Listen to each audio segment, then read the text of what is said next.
Fast, it is better for you.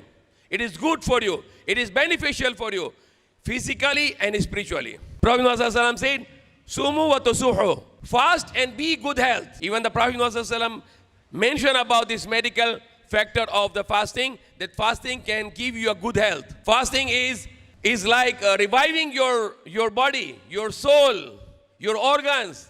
Your heart get better, your brain get better, your kidneys get well, your liver get well, your gastrointestinal system gets well, your blood circulation gets well.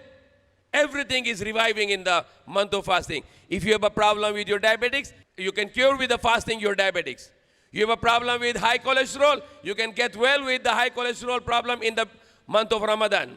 If you have a problem with high blood pressure, you can get rid of your high blood pressure in Ramadan. Everything is going to be cured in fasting. All the chronic diseases, all the diseases which you cannot get rid of, you keep on taking medications and you are not getting better, the fasting is your cure.